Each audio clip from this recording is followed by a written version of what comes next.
new backdrop today? He is now in the forest, I think. Oh, in the forest, yes, very Yes, November. Rocky road. And maybe some water there, I don't know.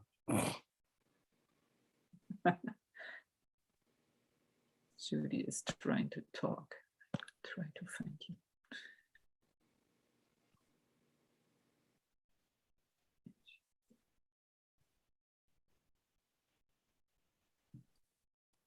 I think that's Lynn Canyon, one of the popular hiking trails in Vancouver. Oh. Within the city, like we're like 20 minutes from hiking trails from the mountains. So one of the, you got waterfalls, little. So are you getting homesick or what? You know, I left. I've been in Asia over 5 years, and it's only around 2-3 years ago. And then I started feeling homesick.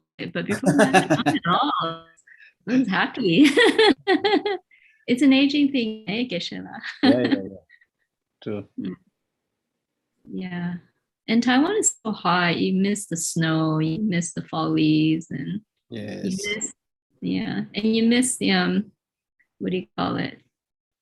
You miss feeling cold. Oh, then come to Dharamsala. I haven't been to Dharamsala. We'll exchange. I'll come to Taiwan, you come to Dharamsala. Oh yeah, let's switch places, eh? Yeah, I do your work and you do my housework. Yes, exactly. I do translations. Yes. How cold does it get in Dharamsala? Huh? How cold does it get in Dharamsala?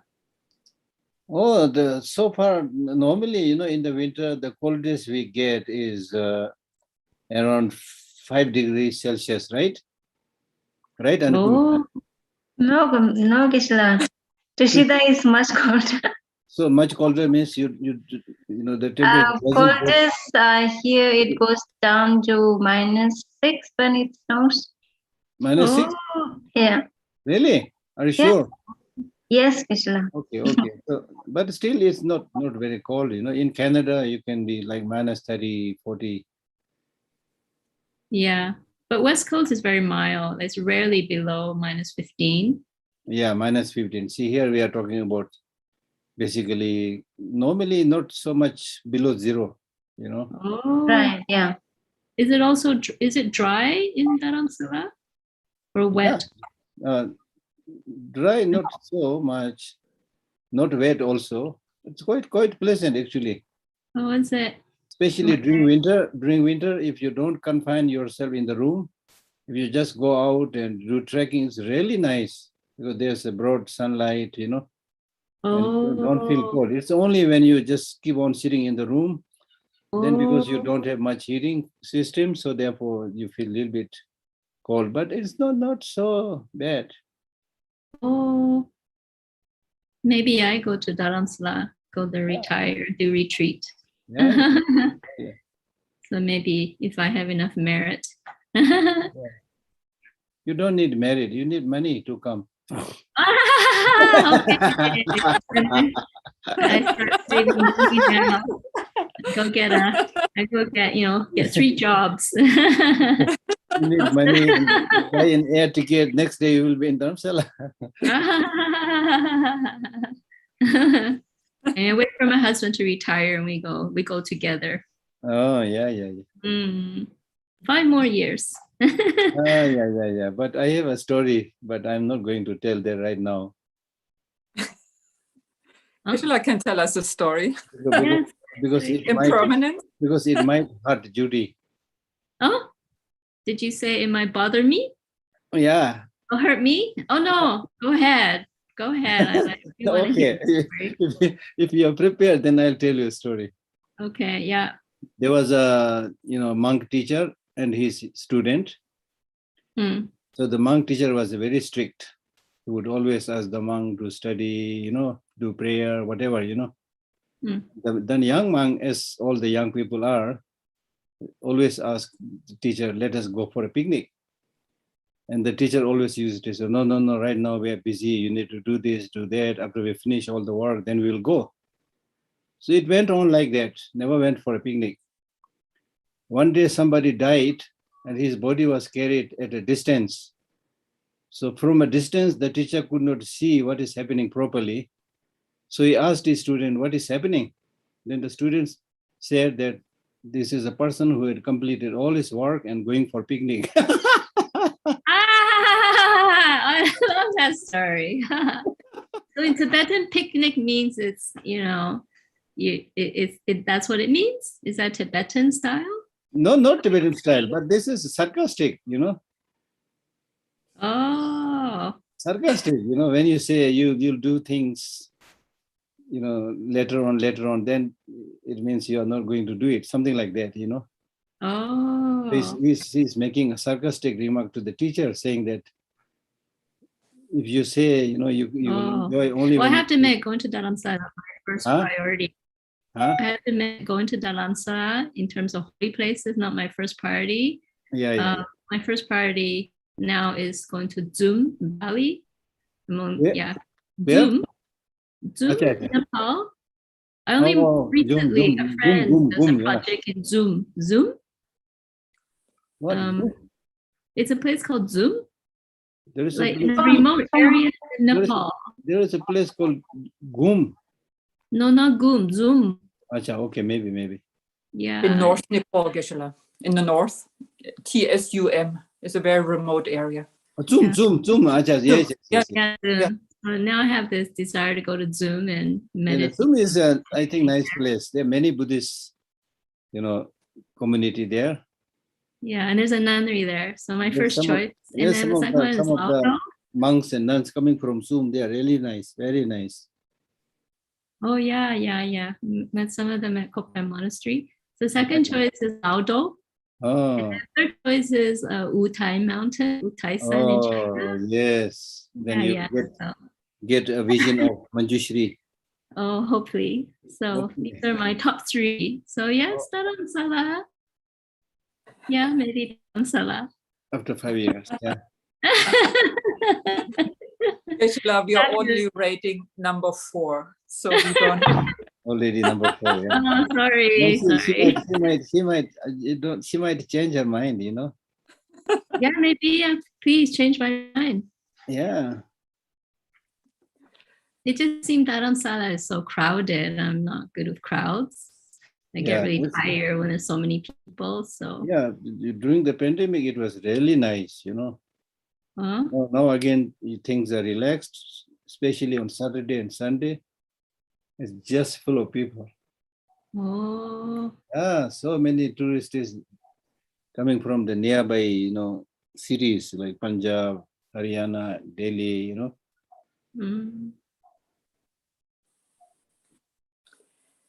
Geshe-la, I think it might be time. Thank you so much, everybody, for joining. Today is the last day, and we are so very fortunate to have Geshe-la with us. Thank you so much, Geshe-la.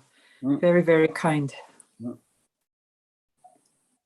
Sanje Chodan Soje Chonam La, Chanju Paduda, Nikabsu Che, Daki Jinso Jeve, Sonam Je, Dola Penja, Sanje Dubara Show, which means I take refuge to Buddha Dharma and Sangha to achieve enlightenment for the benefit of all sentient beings.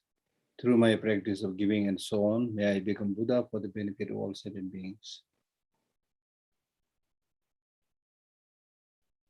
Thank you.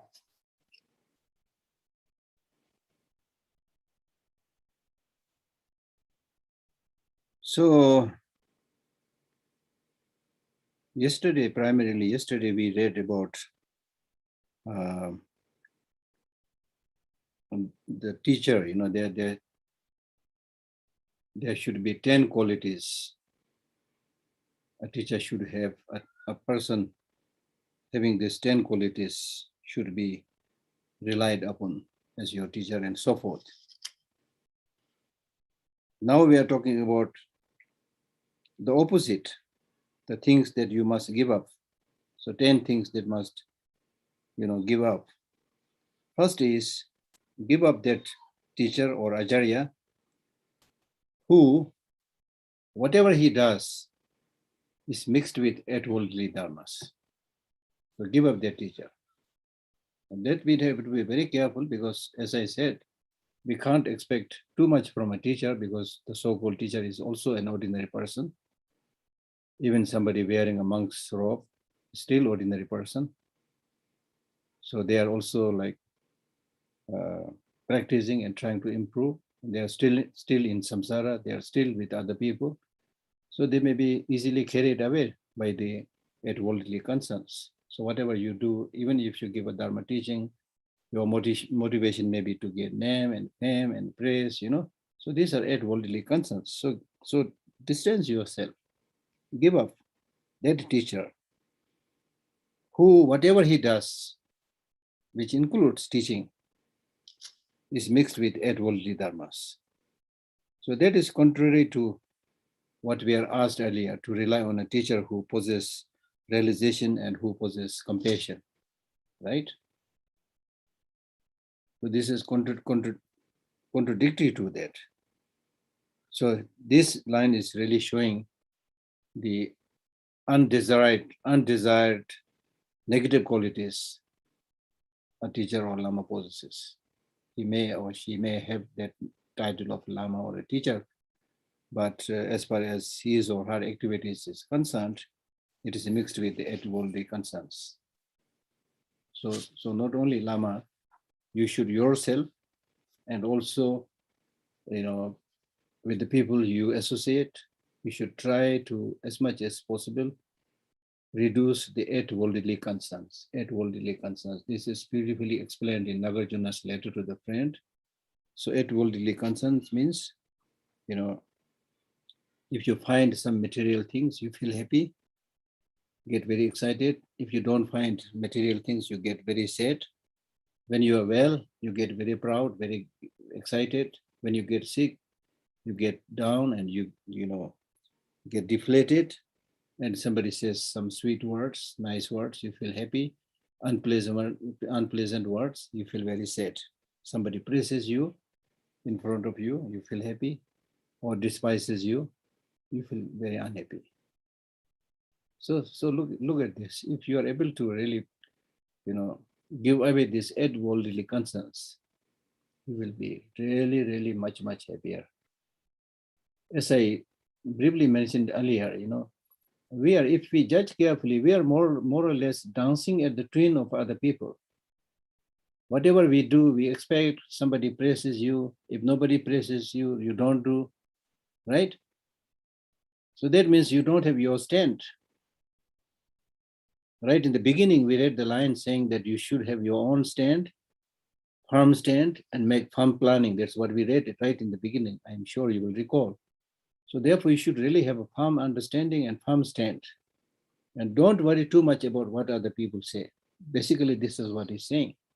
Now, this does not mean to say that you do all the destructive, negative things and still not concerned about what other people. That is outright negative, right? Then you should be concerned.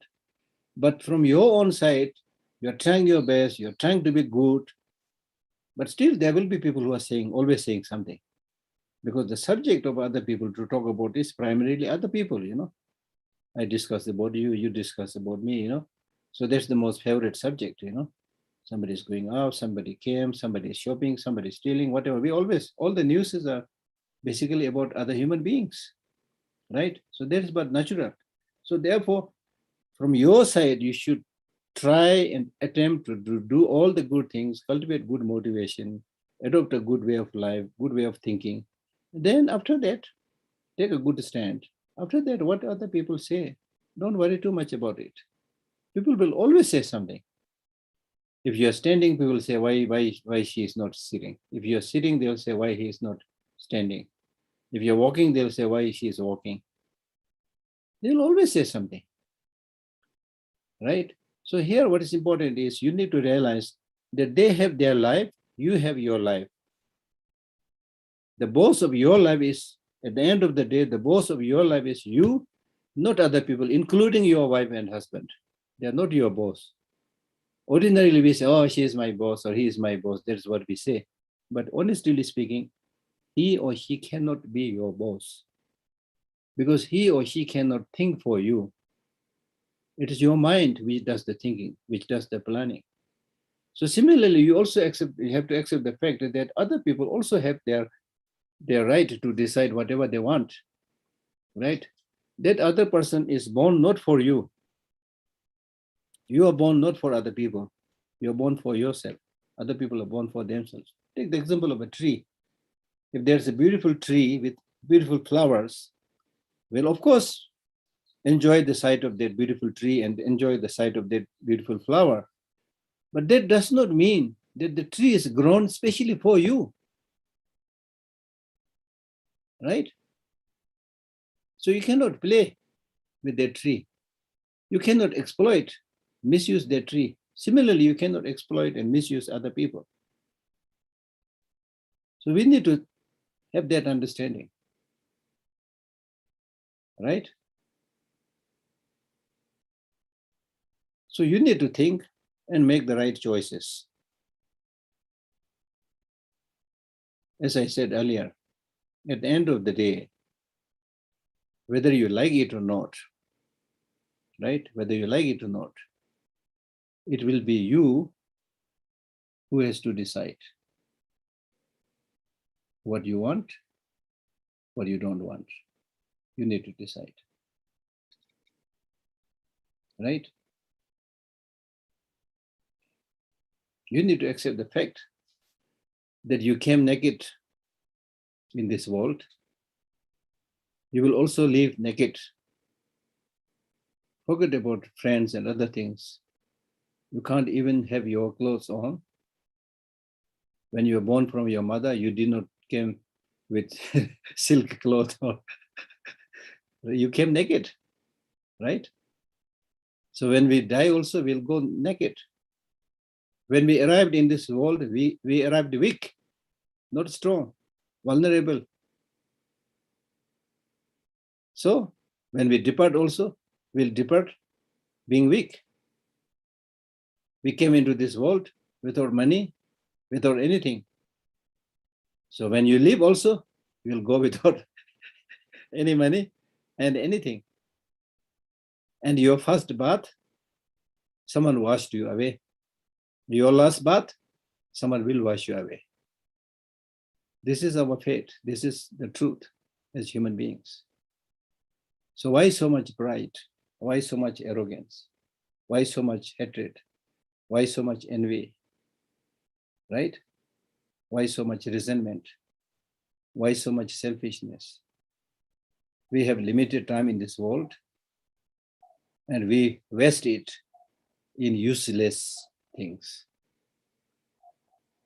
So therefore, in order to make your visit on this planet useful and meaningful, you need to think properly, live in accordance with the Dharma teaching, plan properly, and take a firm stand. This is really important, very, very important. Because as I said, at the end of the day, even your best friends cannot help you. Even your most loving parents will not be able to help you. In Buddhism, we say when it's time for you to death, then even if you put your head on the lap of the Buddha, he will not be able to protect you. There are actual stories of that. You know, there was a war conflict that went and many people killed each other. Then somebody ran away at the foot of the Buddha and requested him to help. Then Buddha put something on him, hid him there. And after the conflict and the war was over, many people are, found dead. Then this person who had sought refuge with the Buddha, he was also found dead. Here's the story, right? So don't worry about death. It is something not inevitable, but not necessarily bad. We think it is bad, but the death is part of life. Just like you don't worry tonight by going to sleep and putting your head on the pillow, right? When you sleep, you're more or less dead. You can't see, you can't smell, right? But with the hope that you'll come back, you sleep, and in fact, when you enjoy, you must have been working very hard in the day, and then the night gives you that rest, and you come back as a new person with fresh mind and so forth. So death is like that. Death is only the death of the body. There's no death to the mind. So when you go to sleep also, there's more or less something like death of the body, but the mind actually becomes more active. You must have noticed this when you're sleeping peacefully. And in some cases, even snoring, But so the body is more or less dead, but your mind becomes very active and goes shopping. You may be now in Dharamsala, but your mind is actually shopping in New York or a place where you visited. You're having picnic. We get those kind of dreams. What is happening? What is happening, I think, is the more you withdraw the function of the grosser consciousness, the grosser senses, because when you sleep, all your senses are withdrawn. Your eye closed, ear also can't think anything. And then the consciousness is dependent on those senses, also withdraw. Then the subtle mind gets an opportunity and it becomes more active. And then it starts going everywhere. So that I think, I don't know whether I'm right or not, but I think that shows the possibility of how your mind can get separated from the body and continue its journey. Now, how good that journey will be is dependent upon what kind of training you give to the mind, what kind of habit you have formed with your mind. So that's why we are repeatedly asked to meditate, which means get habituated with positive ways of life and positive ways of thinking. So if your mind had picked up all those positive habits, then the journey will be wonderful. That's what we are planning. It's a long-term planning. So that's why for a Dharma practitioner, the practice must be done with your mental consciousness, involve your mental consciousness. That's why we talk about meditation. Ordinary people, when we talk about practice, we think it is to go to the temple and see in a stupa or image, and right, and do some prostration, do some circumambulation, going around the temple, things like ordinary people just spend most of their time going around the temple, reciting some mantra, which is of course better than nothing, useful. But unless you involve the subtle mind, or at least mental consciousness, then those practices may not be of much benefit. Why? Because the one that goes to the next level is not the grosser consciousnesses. It's the subtle consciousness. So the imprint, habit, must be formed on the subtle consciousness. That's the reason. Okay? Oh yeah. So therefore, find the right teacher, because the reason that you sought a teacher is not to increase your wealth, not to seek guidance on economic planning. You did not come to the teacher to consult him about who you should marry or how you should become famous, right? You came at the feet of the Lama, asking him to show the path to liberation, nirvana, and the path to enlightenment. So the Lama should be somebody who is able to guide you through the 3 stages of the path. If possible, the highest path of great being, if not the middle being, if not at least the small being. By associating with such teacher, we should become more compassionate, more loving, more altruistic, so forth. So therefore, in the Kajipa tradition, there's this famous citation which says, after coming into contact with the Lama, then your mind should go to Dharma. And then Dharma should hit on the path or the road. And the road and the path should be without mistake, without error. And that even if there's error or mistake, that must arise in the form of pristine consciousness, primordial consciousness. So this is a beautiful, explanation, longer explanation. So rely on such a teacher, right? In case if you, like, for example, sometimes you join a monastery somewhere, you don't have much choice, to just find a teacher. You thought, just like marriage, sometimes you hurriedly marry somebody thinking he should be good, she should be good. Then only after some time you realize. So similarly, when finding teacher also, sometimes because of situations, circumstances, It's possible, right? That you, for example, in the monastery, when you join the monastery, if there are like 500 monks, you can't get, one teacher for everybody. So you have what we call as class teachers, which is more or less your teacher. So you can't choose, you see. So that person must have been chosen as teacher because of his, scholarship, things like that, whether it's a Geshe or Kembo or something like that. But when you associate with that person, you find that he may be learned, but he's not a practitioner. All his activities are mixed with worldly concerns, right? That's also possible. So at that point, you should really important not to accept that as your root teacher or things like that. Okay. So in other words, after associating with such a teacher, you should become somebody who is able to distance yourself from the worldly concerns. Having received this, teaching, you should try to practice this. Distance yourself at worldly concerns. Don't worry too much about what other people say. Don't get easily excited. Don't get easily depressed. Okay, things happen. Okay, it's possible. Yes, it's possible. Sickness, yes, it is possible. Meeting with bad people, yes, it's possible. Right? There may be conflict. Yes, everything is possible. But you should, see the best opportunity, the good things, and maintain your hope. Maintain your hope. Especially in today's world, it's so important.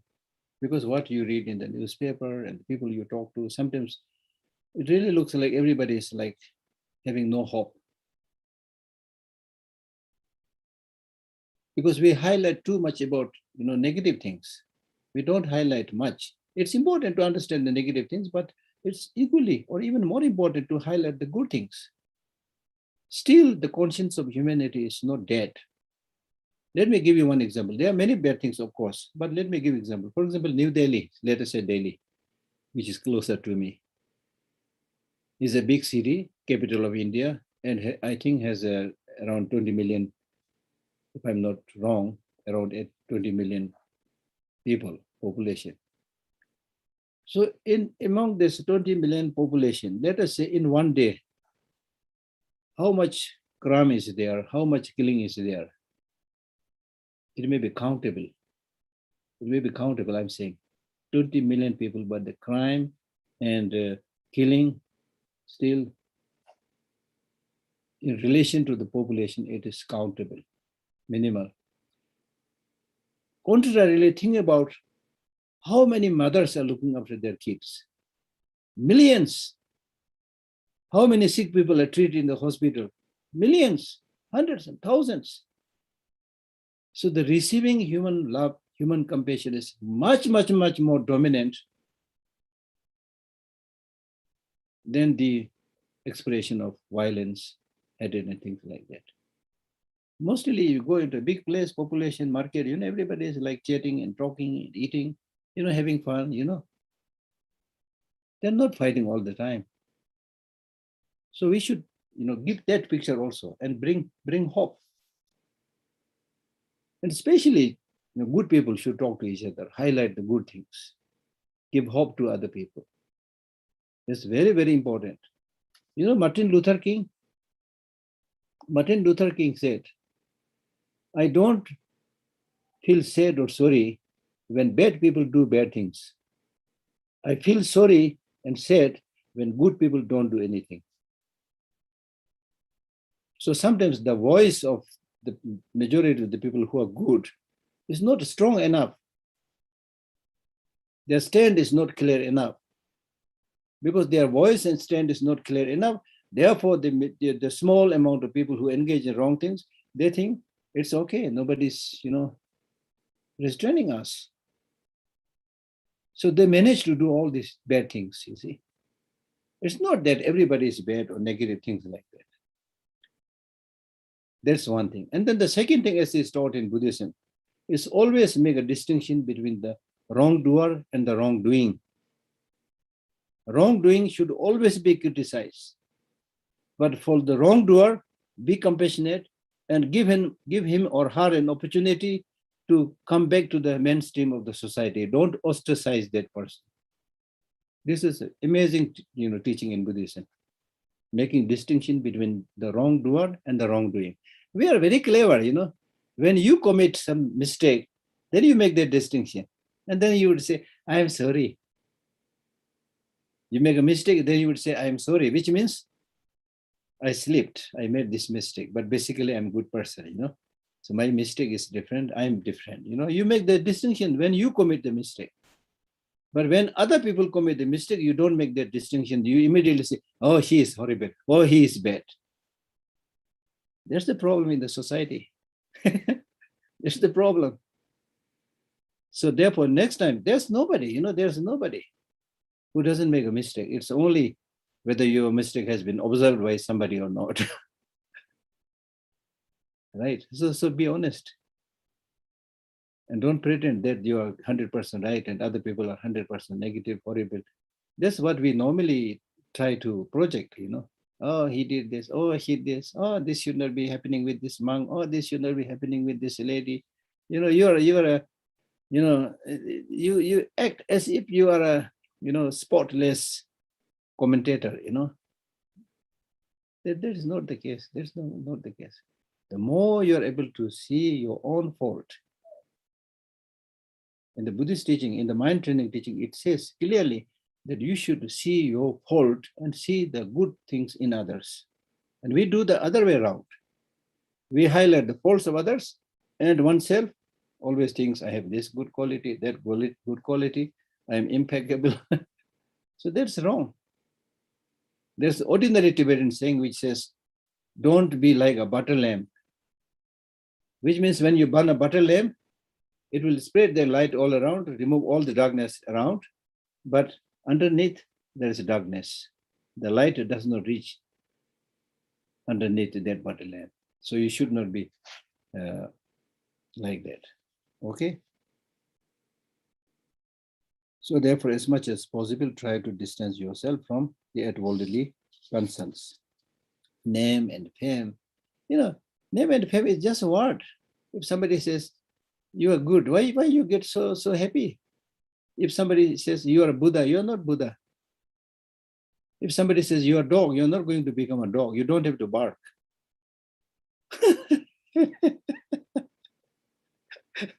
Right? So, but we are so concerned and bothered by what other people say, It is not good for you. Then we get too much up and down, too much up and down is not good in life. And so therefore, out of the 8 worldly concerns, one that is really difficult to get rid of is name and fame. We are all concerned about name and fame, I am such and such, I am the manager, I am the director, I am the Geshe, I am this, I am that, So don't worry about name and fame. So therefore, the first thing that you should do is carefully examine your teacher. Okay.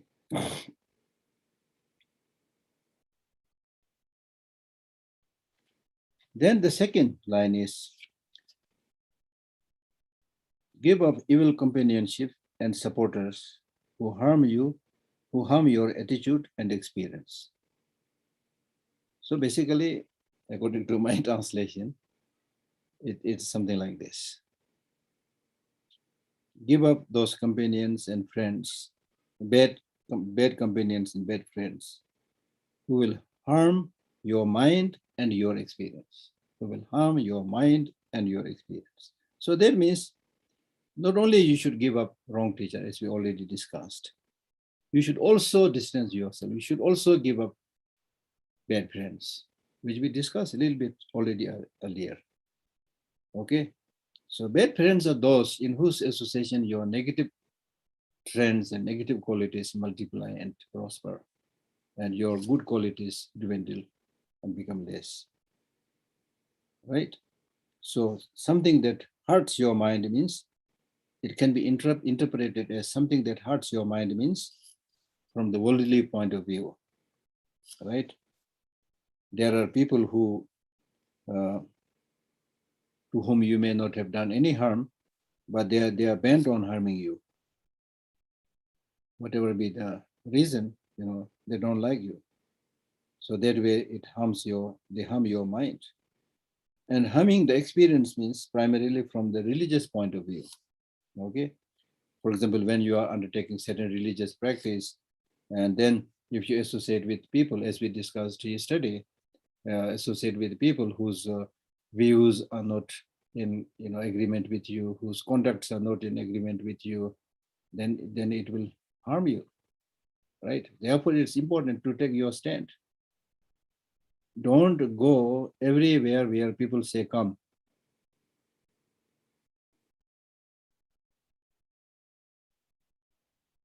These days, many people, even those who want to do Dharma practice, they say, yes, I want to do Dharma practice, but today in the modern world, we are so busy, we don't have time. You have time, but you are misusing your time. You have a lot of time for socialization. You have a lot of time for outing, for lunch, for dinner, and especially in big cities. I know that very well. Many people, almost all the time, they are out for dinner, out for lunch, right? Then on the weekends, excursion. So much time there. When you go out to dinner, it means almost 2-3 hours wasting.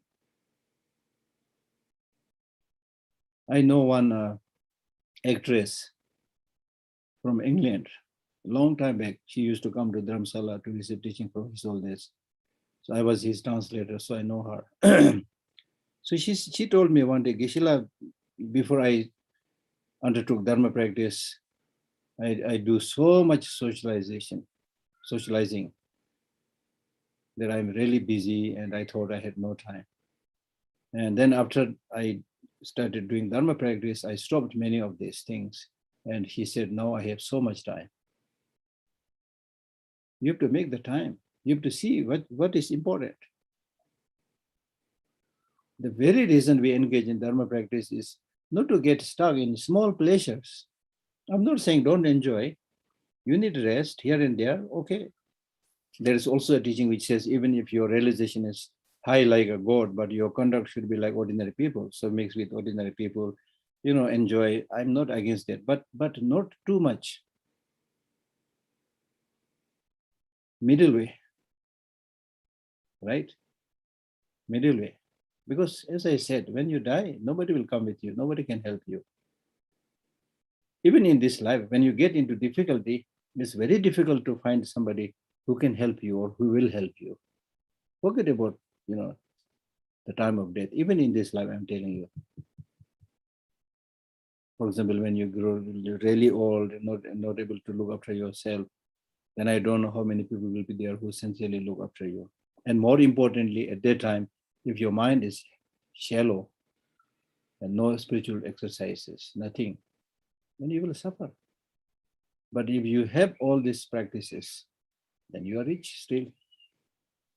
Because the mind doesn't age. The good thing with the mind is it doesn't age. It's only body that's aging. So if you continue to do your practice, then mind will be fresh, energetic, and happy. I had the great opportunity of seeing many great teachers, like both the two tutors of His Holiness Dalai Lama. His senior tutor, even when he was in his late 70s and 80s, I saw him radiant, full of smile, radiant. Look at His Holiness Dalai Lama, now 86, radiant and teaching online all the time, encouraging everybody. See, ordinary people, when they cross 60, then I'm not everybody, but most of them. So what I'm saying is whether you are, ordained, not ordained, that's not important. But when you maintain that calmness of mind, when you have that inner resources, you can be very, very happy. And you will embrace death happily. It's like somebody going back to home. Because you are going to take birth and take fresh body. This body, old body is like worn out cloth. Right? So things like that. So whether it's a voluntary activity that is harming you by associating with somebody, or whether it's a dharma practice, which is harmed by associating with somebody, or by associating with that person, you are temporarily hurt or harmed, or you're harmed for the long-term benefit and things like that, then you should distance yourself from that person.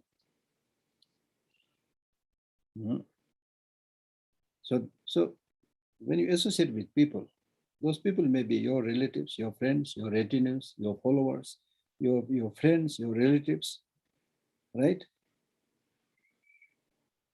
There are so many different types of old friends, new friends, relatives, parents, and so forth.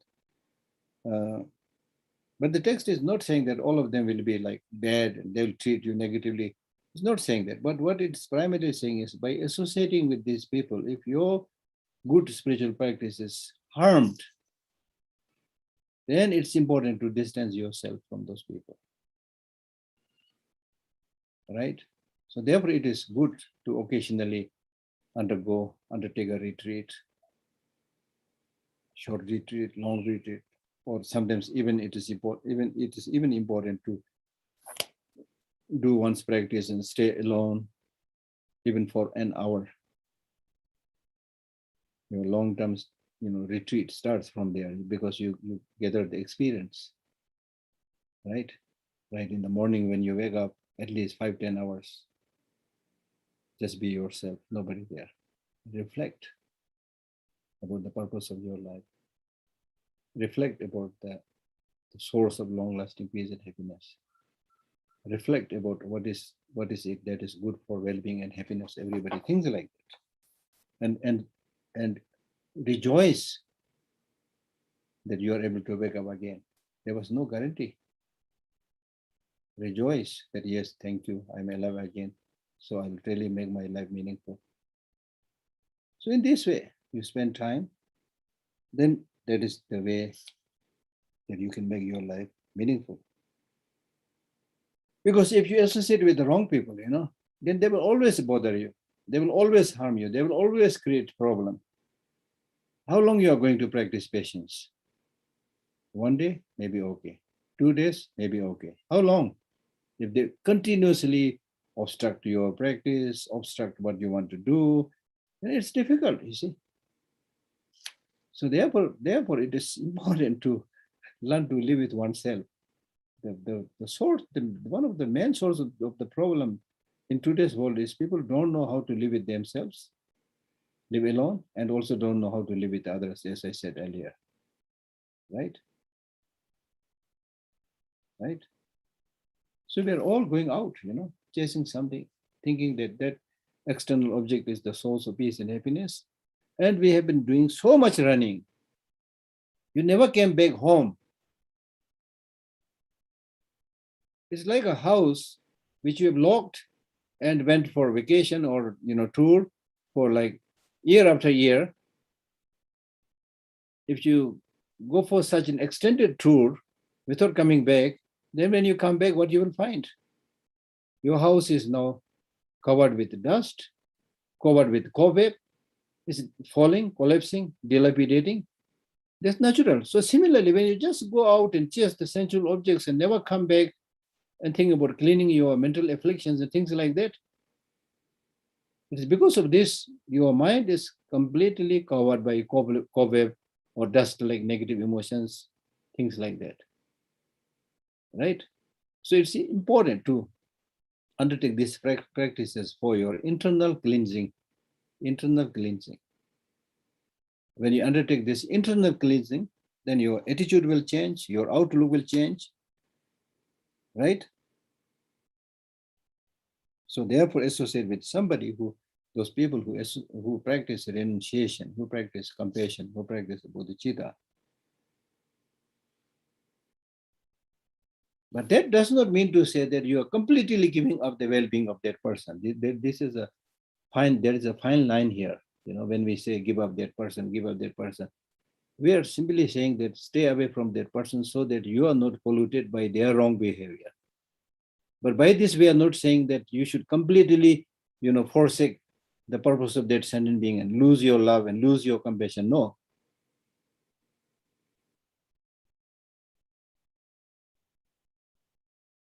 Okay.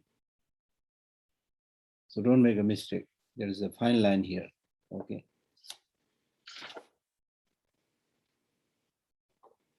Now, when you found such a teacher, good teacher, you have distanced yourself from wrong teacher, distanced yourself from wrong friend, then what are you going to do? Just stay alone in the house, doing nothing. Then again you will get depressed and things like that, right? That's not what we are talking about, right? So having distanced yourself from wrong teachers and wrong friends, and then after that, when you go to,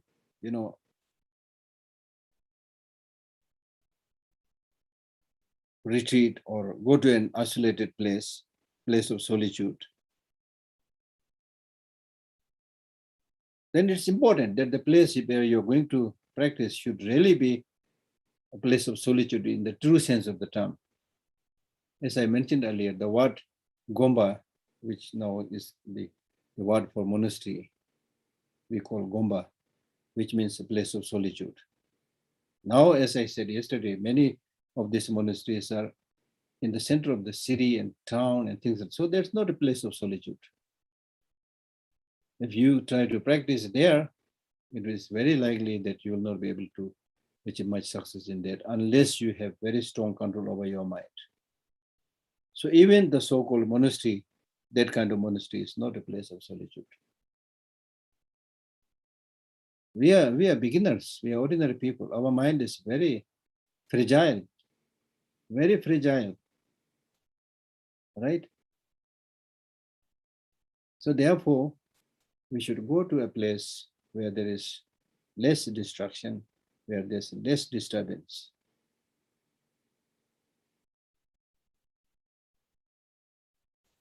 Okay. Because if you stay in a place where there's a lot of things going on, and you remain, as we say, very busy, whatever that means, then you will have no sense of how the time is passing.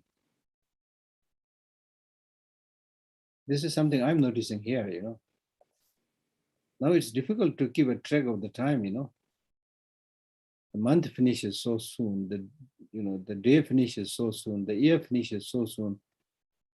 And you find that the year just finished like that, and then couldn't do any practice. So it will go like that.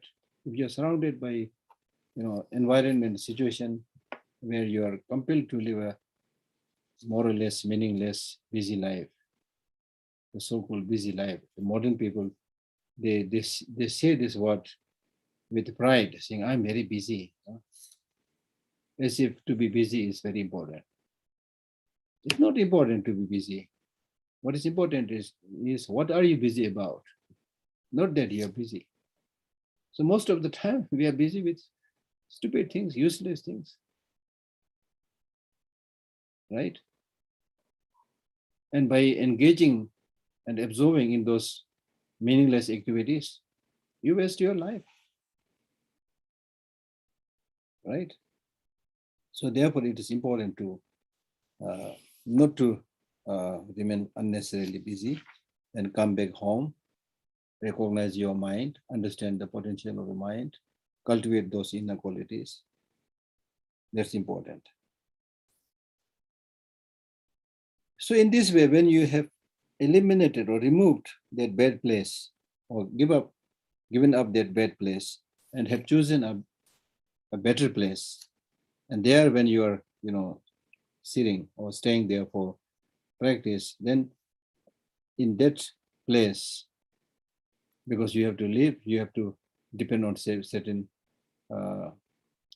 livelihood, certain sustenance.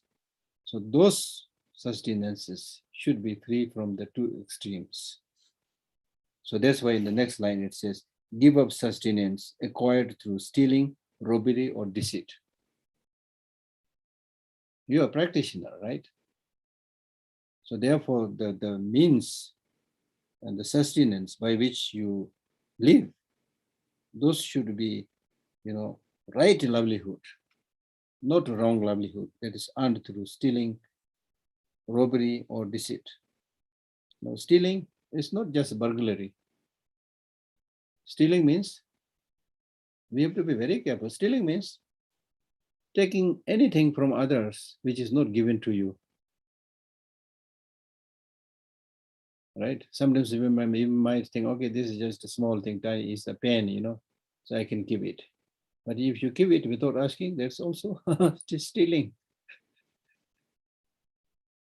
If you're more powerful than others, then you sometimes say, oh, I like this, give it to me. That is stealing. You take things from others by force, that is stealing. Stealing is not necessarily, going stealthily and taking something which is not noticed by other people, not necessary. Stealing means taking those things which is not given to you, whether it's by force or through stealth.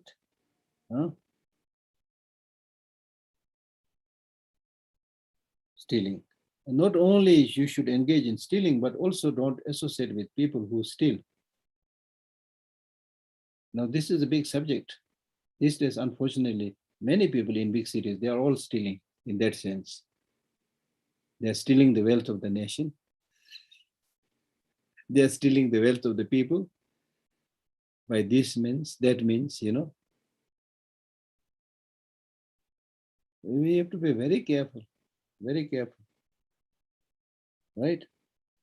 So don't associate with those people who steal, who rob, and who cheat and deceive, right?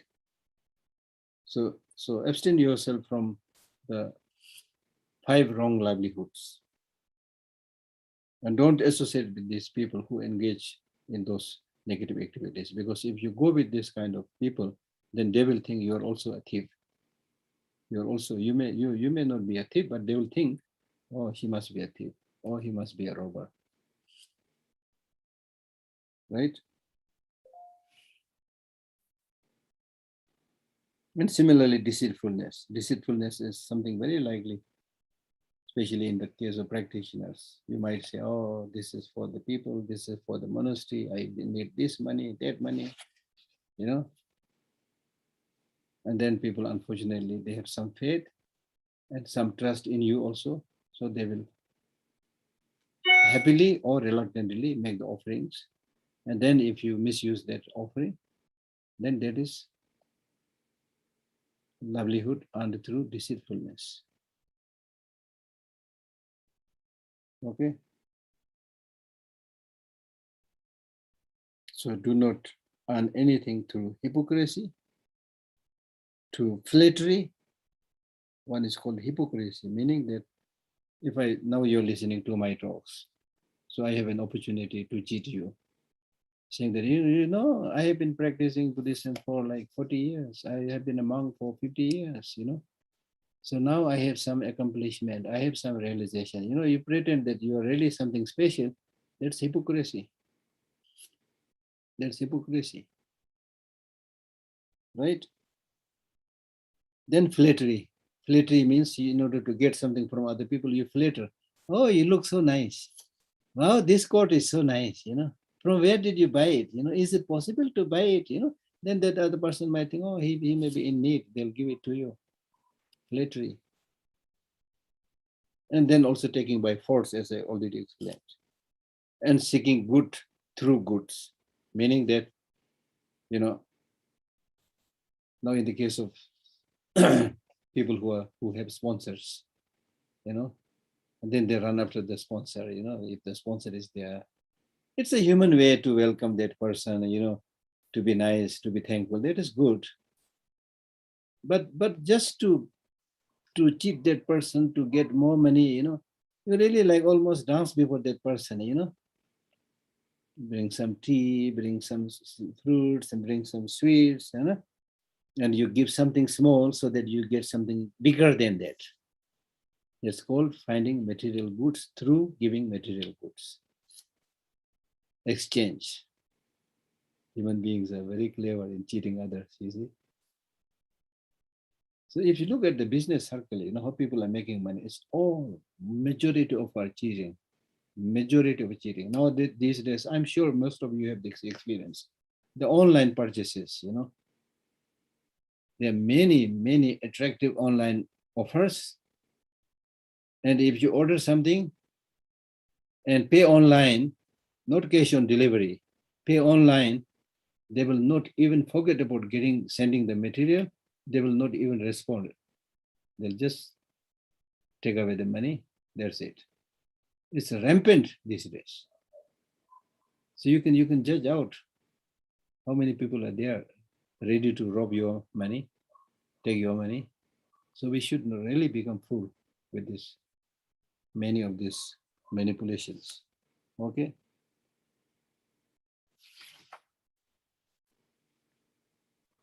So when we give this example of stealing, robbing, and so forth, these are just small examples. Any other sustenance, livelihood that you earn through killing and through telling lie and so forth, these are all wrong livelihood. So therefore you should give up those wrong livelihoods.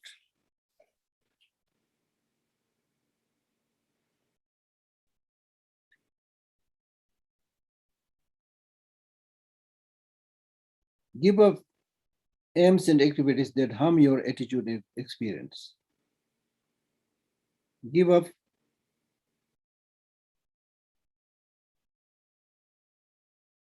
aims. Give up activities or works. Give up. So basically it's saying give up activities and works that harms your mind and harms your experience. So that is saying that not only you should give up wrong livelihood that harms others, and you should also give up activities which harms you and harms others, especially those activities that harms your mind and those other works that harms your experience. So basically work and activities are of same meaning, but here when we say work, that probably refers to voluntary work, and activity probably dharma activities, right? So in terms of your behavior, in terms of your work and activities, if you become too, unnecessarily busy, then that will become a cause to disturb your mind. So give up all those worldly activities which disturbs your mind. Why? Because if your mind gets disturbed, then you get angry. The food for anger is unhappiness of mind. Therefore, Shantideva says that I will starve anger by not giving the food, meaning by not making your mind unhappy. So therefore, during my talks, I tell people that I want to give you a commitment, almost like tantric initiation. Then I tell them the commitment is, this I think is very useful. This comes from Shantideva's Bodhisattva way of life, right? So Shantideva says that whatever may happen, I will never make my mind unhappy. That's the commitment, you see. Whatever may come, I will never make my mind unhappy. Because when your mind becomes unhappy, you get sick, you get angry, you get depressed, all these illnesses and problems arise. But if your mind is happy in all situations, or relatively happy, then you will be fine. And that can be done. That can be done. If you strengthen your mind through practice, if you understand the way things work, then you will not get disturbed, right? Normally we suffer because we are too sensitive. We are too sensitive. There is no resilience, right? So therefore, make sure that your happiness is not disturbed.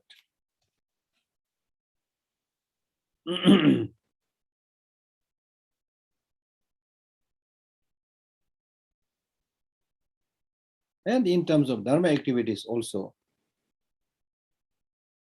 for example, at this point, if your dharma activity is primarily to achieve one-pointed concentration, then you should give up physical activities or verbal activities, right?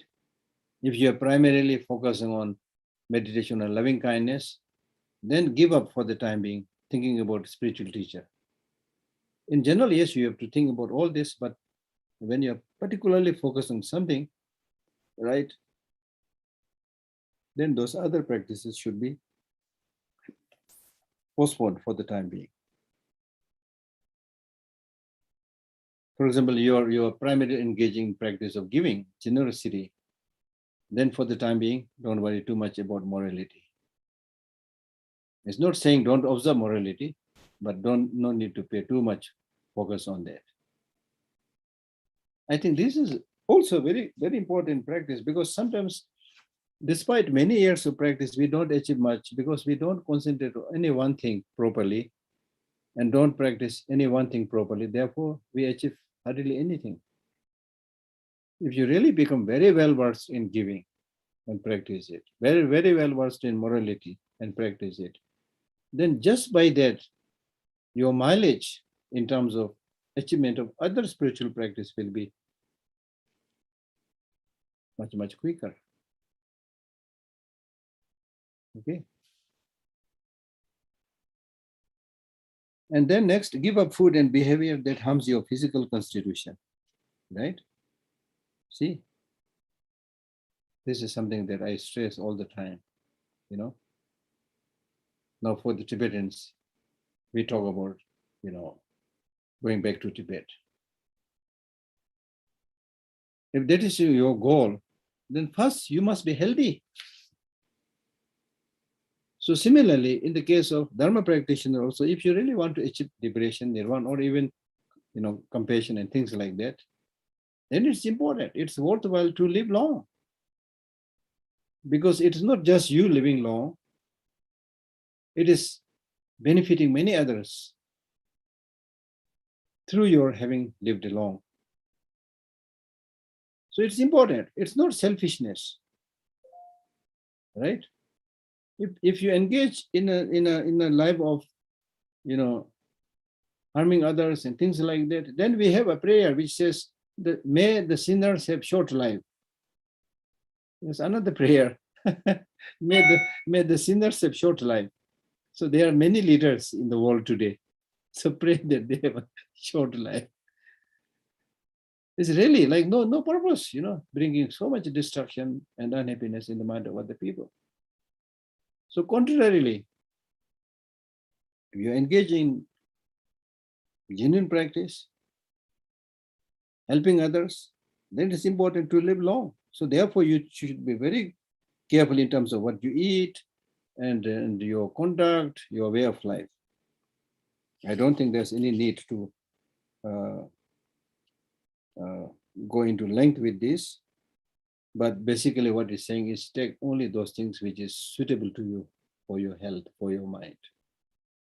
So you should be very careful again, because these days, in the name of advertisement, there's so many products are flooding in the market, especially so many of this nicely packaged food, which looks so nice, right, from the outside, but inside it may be really old, very old, but it will not smell because they have used chemicals. Remember that. The fruit juices, the packed fruit juices, okay, the cover is very nice. There's beautiful color there, and a beautiful label there, things like that. And they know, they are clever. These business people, they are clever. So they know that we are easily deceived by the appearance, by the look. Human beings also, how much makeup we do, because we also know if I make up myself, I can attract other people, people will like me, things like that, you see. But what the Buddhist teaching says is, appearances are deceptive. Don't just go after appearance. Take time and look for the reality behind the appearance. Bridge the gap between appearance and reality, right? So when you take time and think and carefully, then many of this, it is actually tested, many times. Many of this fruit juices that is flooding in the market, and similarly this Coke and Coca-Cola and 100,000, other drinks, soft drinks, hard drinks, whatever, so many drinks are there. It was tested in a Science lab, which of these drinks are good, whether they are good than water. They found that water is the best drink, which you don't have to pay. Now, stupid as we are, we go for some color, we go for some taste, right? And then due to our consumption of these drinks, we get sick, destroy our liver. You know, I'm not trying to turn the clock back. It is absolutely true. So that shows how short-sighted and how stupid we are, how easily we are duped by advertisement. When you watch the advertisement, you know, for the ladies, they say, oh, use this face cream. Overnight, you will become white and shine out. Have you had that shine in after using that 1 to 2 times? Did you become so beautiful, so shine out, so, you know, white? No, hardly. I'm not trying to turn the clock back. I'm not saying there's no benefit, but not much benefit, really. Look at Buddha. He didn't use any of this cosmetics, but probably his face is one of the most handsome face. Your face becomes handsome and beautiful when you have smile on your face. When your mind is calm, the smile will come only when your mind is calm. When your mind is calm, then there's a proper circulation of blood. And circulation of blood happens also on your face, and your face then becomes radiant. You know, if you look at some of the Tibetan women who, or even men coming from Tibet, you know, from villages, they all have ruby cheeks, you know. They're not using any cosmetics. Partly maybe climate, but partly also, I think, because of inner calmness. Right? Then the external cosmetics and other, you know, things, you have to pay a lot of money. And for that money, you have to walk like a donkey. Now, if you just maintain those inner qualities, become calm and sleep peacefully and well rested, and then you'll get the smile on the face. When you smile, you know, when you're happy, you smile, your eye also become a little bit narrow, probably closer to Avalokiteshvara's eye, right? Because when you love somebody, like somebody, eye becomes a little bit closed and a little bit narrow, you know, because when you have that joy and peace within, you feel it, you know, by closing your eye. But when you don't have this inner tranquility, you have anger, you know, then your eye also become like snake eye, right? If you don't study, don't practice, then your eye become like a sheep eye, stupid. Things like that. And then His Holiness said, and many other great thinkers, they said, look at human body. The body itself, with these long, nice arms are good for hugging. This nice slender fingers and long arms are good for hugging, not for hitting. If it is for hitting, then there's no need for these 10 fingers. Then also look at the teeth. Teeth is basically vegetarian type. If you try to use your teeth to kill some animal, forget about killing any of them, all your teeth will go. It's not like the teeth of a tiger or a lion. Then look at your nails. It's really, really very fragile. You can't just use your nail like the paws of an eagle or hawk. You can't kill. It may be only useful for scratching, you know, not much. So basically, the whole human body is non-violent. Then why there's so much violence? There's so much violence because we misused our greatest quality, that is human mind. We misused this human intelligence. Instead of using it in the right way, we used it the wrong way. Therefore, we are able to bring so much destruction and problem in the world. So that's why we are talking about training the mind, using your intelligence to become non-violent, to become compassionate, then become like His Holiness Dalai Lama, like Nelson Mandela, like Gandhi, and so forth, Mother Teresa, whoever. There's so many good people also. Just one individual brought so much peace and happiness in the world. And you can part of that. Right? So we have that capacity. We have that capacity. So therefore, understand your physiology, and the nature itself is compassionate and non-violent. And moreover, you want to use your mind to cultivate higher inner qualities. So therefore, it is important for you to live. So to live long, use those food, use those way of life, which will help you not to get sick, right? Which will help you live long, so that you can make this precious human life meaningful. And then, of course, as I said, whether it's food, whether it's medicine, it's important to examine. Go to a good doctor. There are many cheaters, charlatans there these days who are again doing business. With food also, as I said, packaged food and many other, fake foods, which is very, very dangerous. Okay. And then with our behavior and lifestyle also, it is not good to do too much exercise. It is also not good to not do any exercise. It's not good to go so many trekkings. It's also not so good not to go anywhere, So it should always be the middle way. Because if you continue to keep in the name of meditating, if you continue to keep and sit, then you will not be able to even get up, because there is no proper circulation. You see, so it's important to get up and do little exercise and things like that. So anyway, do those things which is good for your body and for your mind. Now, having said this, a question might come up by saying that, okay, if it is important to use those food and those ways of life which is necessary for you, then does that mean that I need to go out and accumulate wealth and become rich and things like that? So therefore the next word says, give up all attachment that binds you with greed to desirable things. Yes, you need livelihood, you need sustenance, but don't go after those things more than what you need. As Mahatma Gandhi said, there is enough for everybody's need, but not enough for everybody's greed. The problem of the world today is because there is too much greed.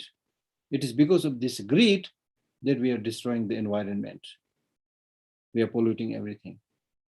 The world has enough natural resources to feed us, but because of the greed, and especially of misuse of power, so that the world economy resources used by only less than 10% of the population of the world.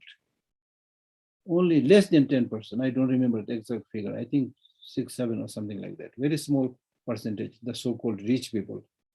They exploit and use the natural resource, and the rest, many of them are suffering from hunger, poverty, and so forth. But if there is a proper equitable distribution and less greed, there is enough natural resources to feed everybody, right? So anyway, in your personal case also, you should give up desire and craving and stinginess, okay? Give up attachment. Give up attachment. That means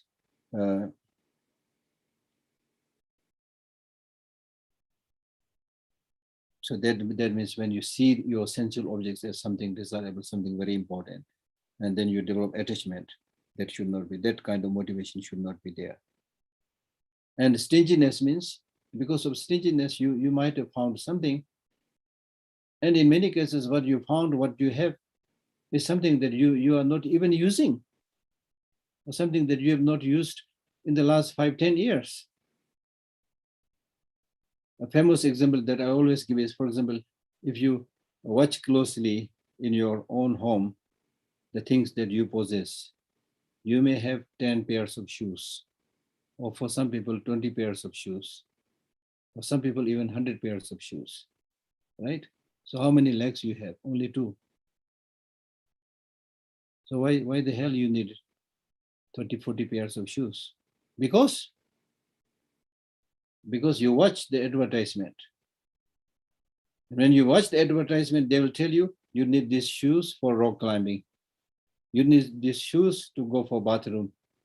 You need these shoes for hiking. There may be an element of truth. I'm not trying to be very cynical. There may be an element of truth, but I'm 100% sure you don't need so many. A clear indication is if you now see, one day if you collect all the shoes that you have and see how many of them you've used over the last few months or last year, you'll find number of clothes and shoes and other things that you've collected over the years, which you thought you were going to use it, but you never used it. And I'm 100% sure you're not going to use it in the future also. But still you will keep it. Why? Stinginess. There are many people who are dying to get what you're not using. So practice giving from there. Start from there. In the true sense of the term, what you give to others is yours. What you own is not yours, actually. You think it is yours. You may be a billionaire. So right now you're a billionaire, you are very happy, you think you have so many things. Tomorrow, if you die, you become pauper overnight. You can't use any of these things. So don't think what you have kept in your house belongs to you in the true sense of the term, right? So follow the Bodhisattva way of life. The Bodhisattvas, yes, they have many things, but they never think this belongs to me. They think it is for others. I'm only custodian. So whenever there's a need to share that, share it to others as much as possible. Of course, you cannot, give up everything, and there's no need to give up everything also. Then you will also suffer, you're an ordinary person. And I told you the story of Milarepa, who is a great practitioner who gave up everything. Then there was another guy who was living at the time of Milarepa. He was very impressed by Milarepa's way of life. Then he said, I should also become like Milarepa. So he threw away all his belongings, and overnight he became a beggar. And then after a few days, he started suffering because he's not like Milarepa, so determined. Then after only 2-3 days, he started suffering. And then out of great regret, he said, this Milarepa, not only he is a beggar, he also turned me to a beggar. So when we talk about renunciation, we are not saying throw away all your things. Where renunciation means you can have things, but don't have that attachment and craving. Don't have that stinginess. That's what this text is saying right now. Okay. So if you are not too attached to things, and especially not too luxurious things, extremely pricey things, costly things. If you just have moderation, simple clothes, simple food, simple life, then even if somebody comes and steals, you will not feel sad. Okay, he took it. I don't have anything that is of great value. Somebody did come and took many things from my room also some years back.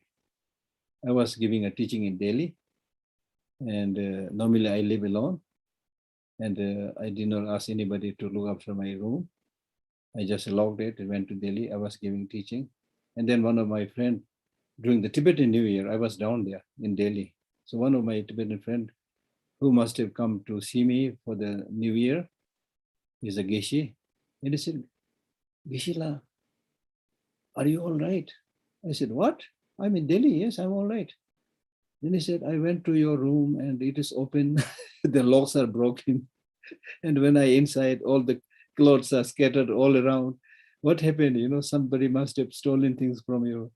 I said, okay, I'll deal with it. I called some of my library staff and to ask them to close the door. It looks like the door remained open for 3-4 days like that. But I did not have any money. I'm clever. I'm not so stupid. Yeah. So I had like 2,000 rupees or something like that in an envelope and put somewhere under the table. And that was there. And he had taken one small camera and of course, small miscellaneous things we always have. So he's taken all those things, but I did not lose anything which is, which I thought I really lost, things like that. So it happens, so you don't have to worry too much. And sometimes it's good that you are not able to part of anything, you store it. So you deserve that somebody comes and steals everything. Otherwise, you're not going to give it away. So, right. So the point is, middle way in terms of your food, in terms of clothing. It should be just like, middle way, not too luxurious, not too like poor. Okay. Then give up frivolous behavior which may cause others to lose trust. So that means basically it's saying don't lead a careless life, especially if you call yourself practitioner. Don't lead a careless or heedless life, right? Because that becomes a source of losing faith in other people. Okay, right? So in short, what he's saying is you should live your life in such a way which is considerate to others. We should always think that if I do this, whether people will, like it or dislike it, and don't do anything that will, develop mistrust, or that will make other people lose faith in you. So that's what he's saying. It's not so difficult to understand. Now, to give an example, as he said in the Nagarjuna's letter to the friend, he says, for example, if you, as a practitioner, especially monks and nuns, right, attending or gambling, or watching, with a big crowd, if there is a show or performance, and then there's a big crowd, and then you also rush with that crowd, and remain in laziness, relying or going with bad friends, taking intoxicant drinks, roaming in the night, things like that, right? So I don't have to explain all this.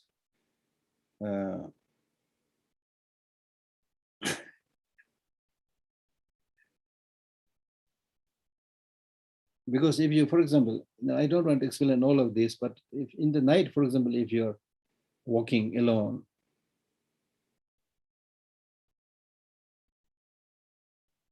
then probably you're going to steal something, or you're going to find a woman or a man.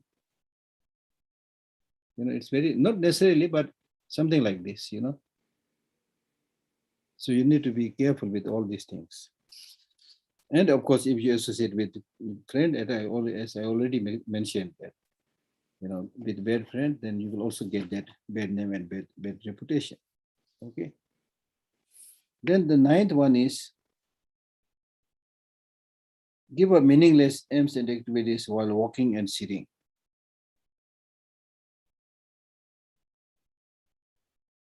Not while walking and sitting. I don't agree with this translation. This basically is saying that give up those activities, give up those walking and sitting, which is meaningless. So this is similar to not to lead a careless life, right? There's a Tibetan saying which says if you engage in too much walking, then you will be bitten by the dog. Right? And especially these days, if you just go up and down, then you find that, oh, he went there and then died because of a car crash and these things, Of course, with that fear, we can't just confine ourselves in the room all the time. But what it's saying is if you unnecessarily engage in too many activities like walking, going, things like that, you might get into problem.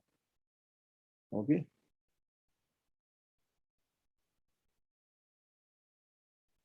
Then The last one.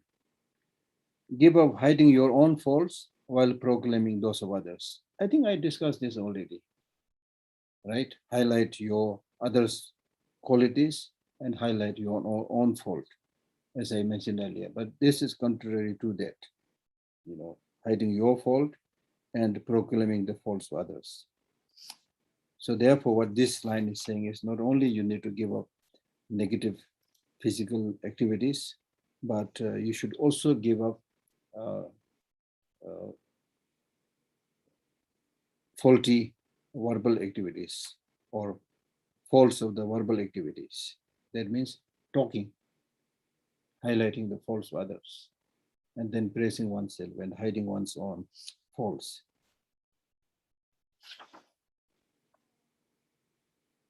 Especially without much knowledge, if you just, in Buddhism we say that where is a bodhisattva? We cannot say who is who. That person may look like a very ordinary person, doesn't look like having much dharma knowledge. Still that person may be a bodhisattva. Right? So we cannot say who is who. And the Buddha clearly said that it's only me and enlightened beings like me who can say who is who, not among ordinary person. Ordinary person cannot say who is who. So therefore you should never say bad things about other people. Right? And even if you see faults in other people, you should think it is probably because of my negative attitude. My negative attitude. I remember His Holiness, once he was giving this path to bliss, Lamrim teaching. And at the point when he was explaining about seeing your Lama as a Buddha, His Holiness said that is also possible. Of course, we are not saying your Lama is Buddha, but it is possible. The reason that His Holiness gave forth was, the reason for that Buddha to appear as an ordinary person is so that he looks similar to the other person or persons to whom he is teaching, who are also ordinary. Like when you look similar, then you can relate to each other, talk to each other, right?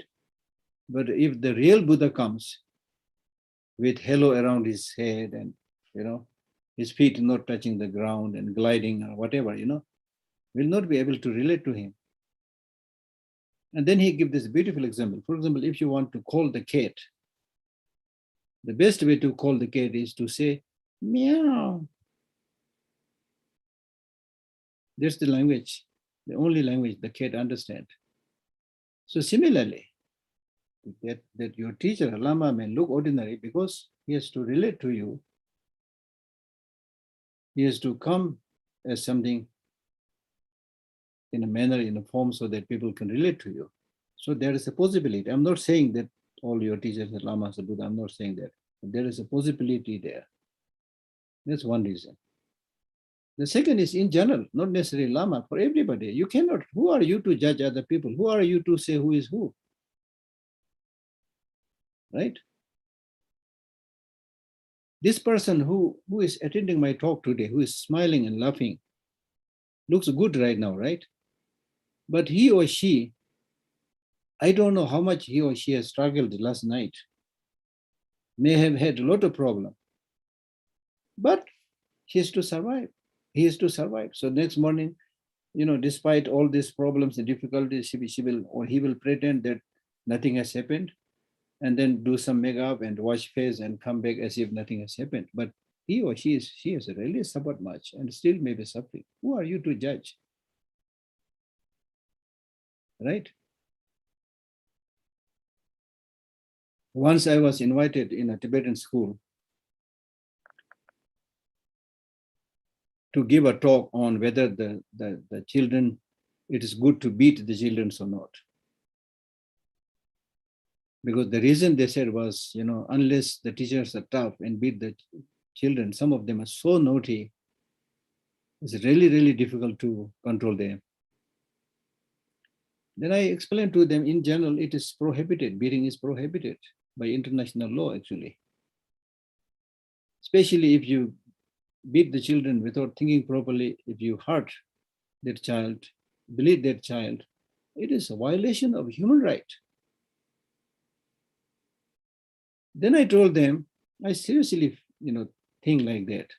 Then I told them, instead of beating, you should first take time and see why this person is, this child or this young man is naughty. Do you know his or her family background? Many Tibetans, they just left their home and, came into India by running, hiding, many days without food, clothing, and so forth. So there's such a big trauma, Now even after coming into exile, nobody, except the school, and because of his kindness, his holiness, things are basically quite good. But still, none of one's relatives and brothers and sisters are here. Or even in those families who are born and brought up in India, there may be divorce that has taken place in the family. There may be unhealthy relationship in the family. The child must have got a lot of beating in the home. Whatever be the case, there must be a reason, why this person is like this. So if you study the background, understand that, talk to that person, give some gift. I think it's not easy, of course, but I think we can change it, you see. So therefore, the main point that I'm making is, we cannot really say who is who. So don't judge without thinking properly. Okay, so that completes this section, and I hope the time is also over the way. Yeah, time is more than over. It's completely gone. 7 p.m. But still, if you have one or two questions, please, then we stop. Thank you so much, Geshe-la. I think this is a very good sign that Geshe-la will come back again and again and again to teach us more. Thank you, Geshe-la. Thank you. Question, Banuji, can you please unmute? Thank you so much, Geshe-la. Thank you. For your teaching. Yeah. You said that what you give away is truly yours, and what you own is not really yours. Not necessarily yours, yeah. Okay. I don't understand how that is the case, that what you give away is yours, and what you own is not necessarily yours. Because what you give away means you are without attachment. And non-attachment is one of the best wealth that you can have.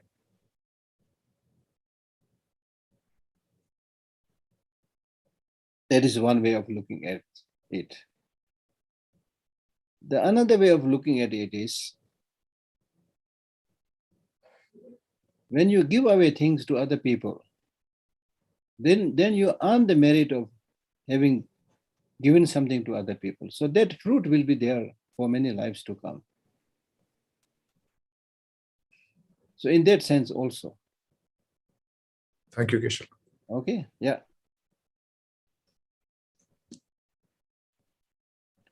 Okay. Next. Sorry, Geshe-la. Lian Shu, could you please unmute?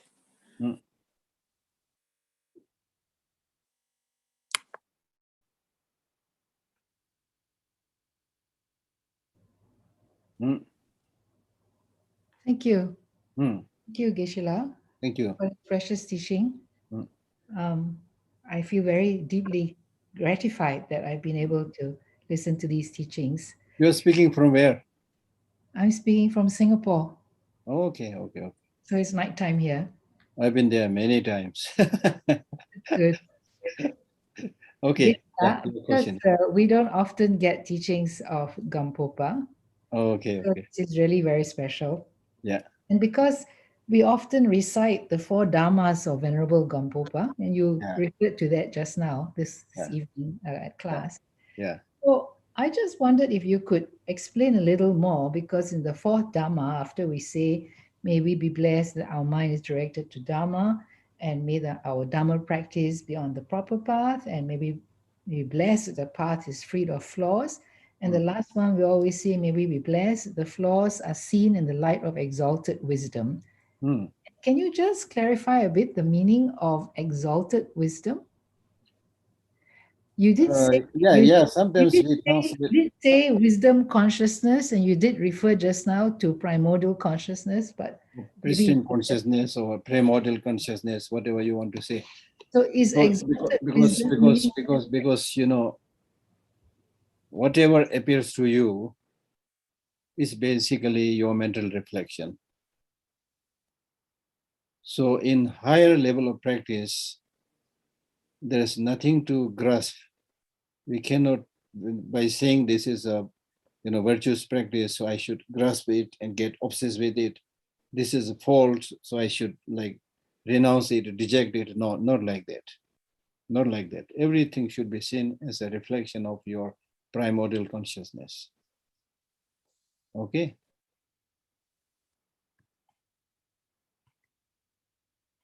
Okay. Thank you. But related to the translations that we get in English, because our teachings are in English, could I just ask you out of curiosity, we often hear Precious Garland. Yeah. You know, Precious Garland in this case, Precious Garland of Arya Charana and so on. Nagarjuna, But is there this metaphor of a precious garland in Tibetan, is there a special meaning that we somehow miss in English?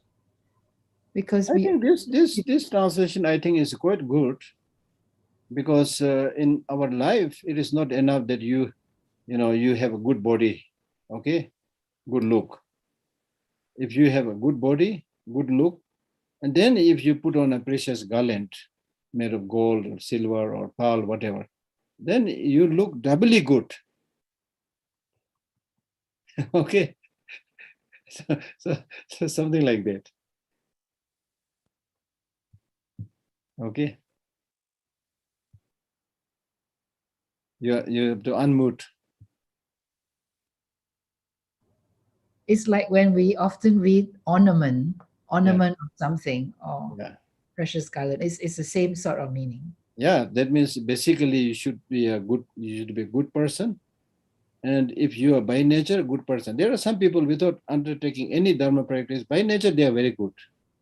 Now, in addition to this basic goodness, if you further adorn yourself with special practices and develop more love, more compassion, then it's really like putting on that precious garland on a good body. Okay. Yeah. Thank you very much, Geshe-la. Thank you. Yeah. Okay. Next one is Thupten Jamchupla. Could you please unmute?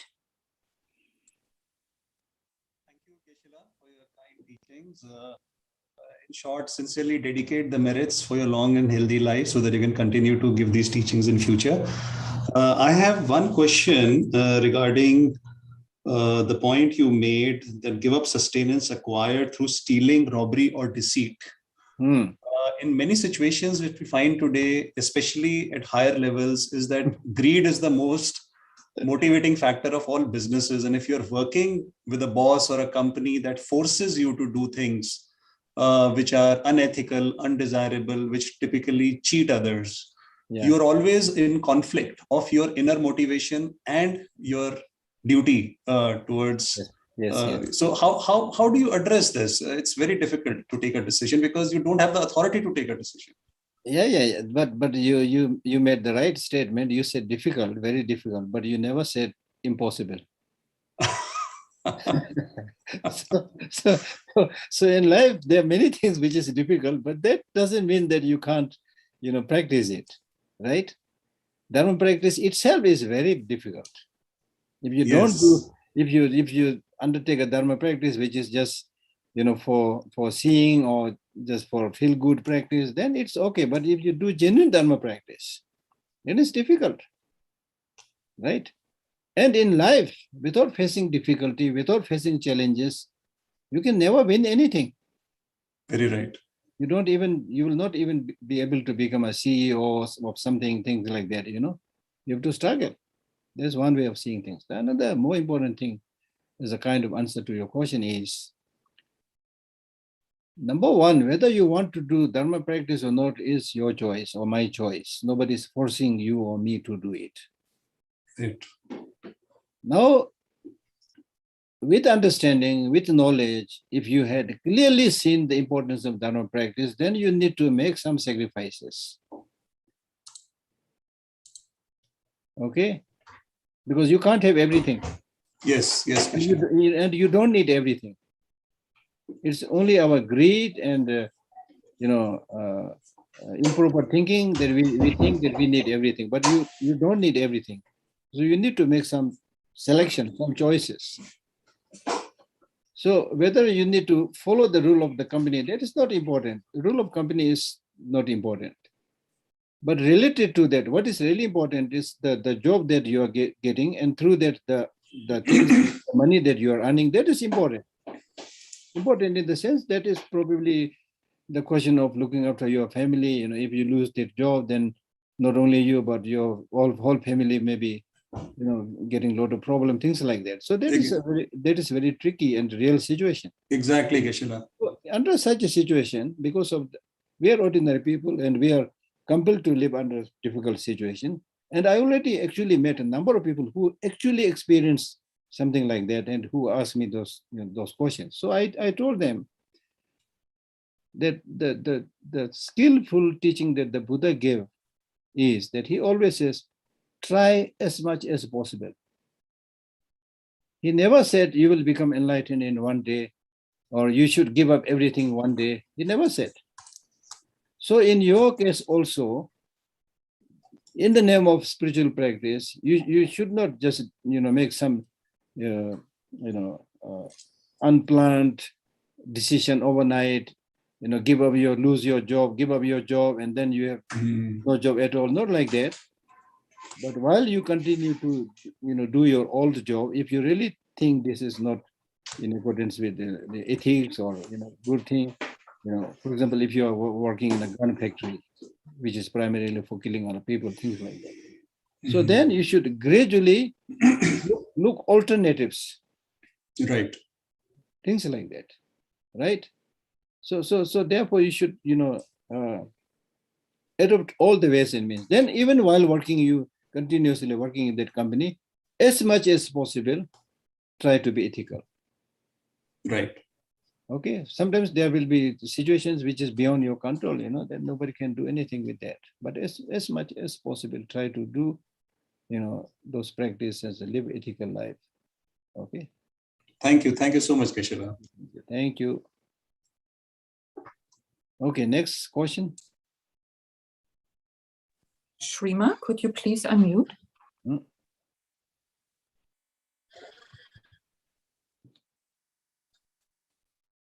Hi. I'm sorry, there is no light. No, what happened? No light? Yeah. I can see you. Okay. Okay. Esteemed Geshe-la, my respect and regard. Yeah. Thank you so much for the talks. So my question is not exactly about the teaching, but I feel I had heard you say earlier that you're going to give a public talk in Goa. Yes. And I just wanted to ask, when would that be and where? There will be on 10th December.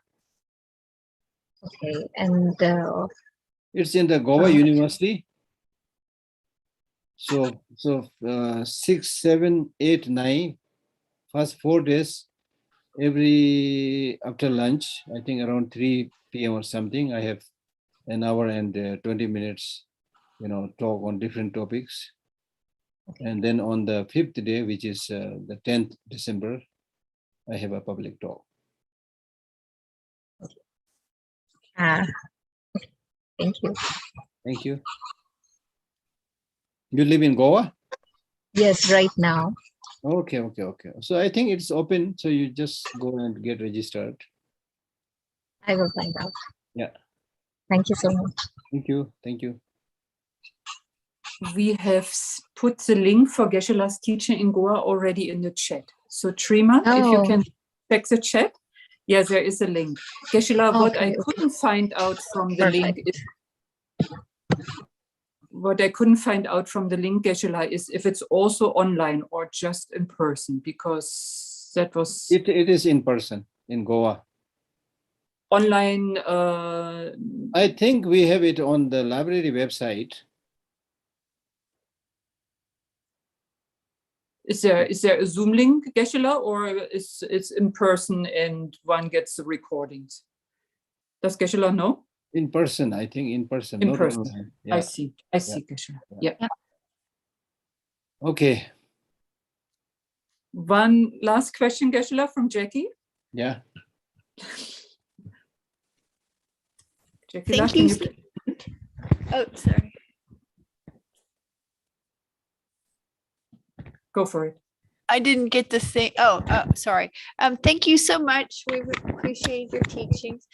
Yesterday, you mentioned the mantra, doing a mantra retreat.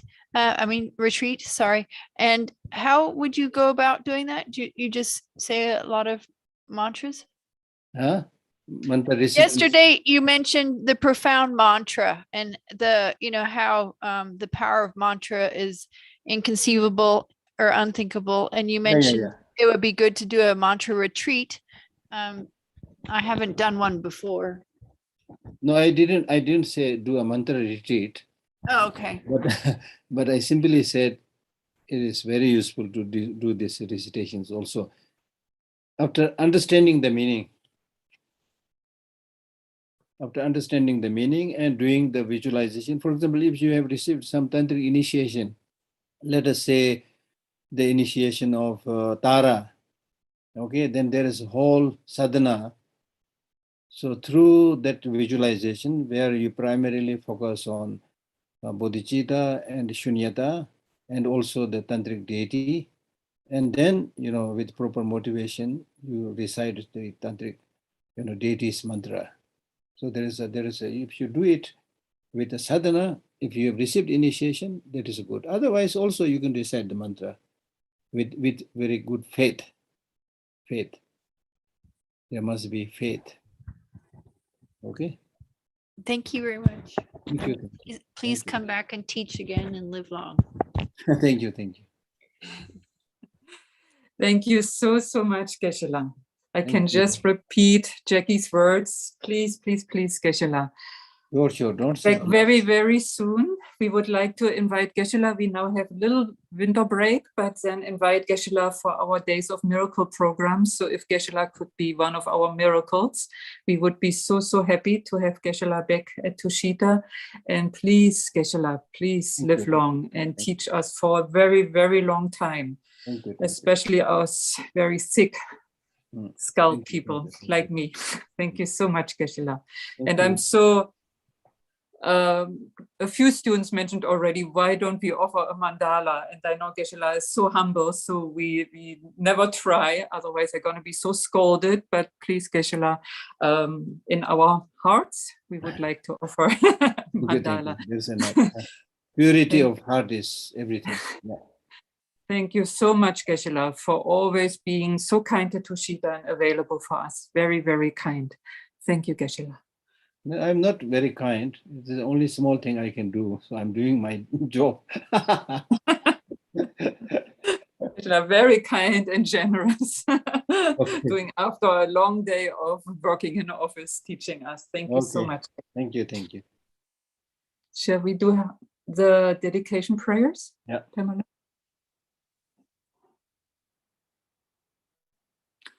May the precious Supreme Bodhicitta not yet born arise, but that arisen not decline, but increase more and more. In a land encircled by snow mountains, you are the source of all happiness and good, all-powerful Chenrezig Tenzin Gyatso. Please remain until samsara ends. Thank you. Thank you so much, Geshe-la. Take good care. This is the last thing that I always tell people, Ordinarily, we use the word, bye, take care. Nobody says, bye, I will take care of you. This is something that we use in our ordinary day-to-day life. And this is exactly what is taught by the Buddha. The Buddha said, self is the protector of the self. No one else can be the protector. So in modern day language, we say, bye, take care, Nobody says, bye, I'll take care of you, right? So take care, take good care. Okay. Geshe-la. Thank you. Thank you so much. Thank you. Thank you so much, Geshe-la. Thank you so much, everybody, for joining us. This was our last program, online program this season, but we will be back after a break for the Days of Miracles, latest, which will be at beginning of March. That's this, Tibetan New Year we have many New Years in India, especially. So in the beginning of March, and we will invite again many different teachers. So you're most welcome to join us for that. Until then, please take care. Thank you so much for all your kindness. Many of you have supported us during the last 2 years of online teachings, and we try our best after the Days of Miracles online to then open to Tushita, and hopefully we can start residential very, very soon. That is our great hope for the next year. Yes, let's see how it goes. Yeah, we cannot predict the future yet, but so please take care, stay tuned on our website. Also, if you attended this program, you're on our newsletter, so as soon as there are any news, we let you know. Thank you so much, everybody. Bye-bye. Thank you all. Bye-bye. Take care. You take care. Bye-bye.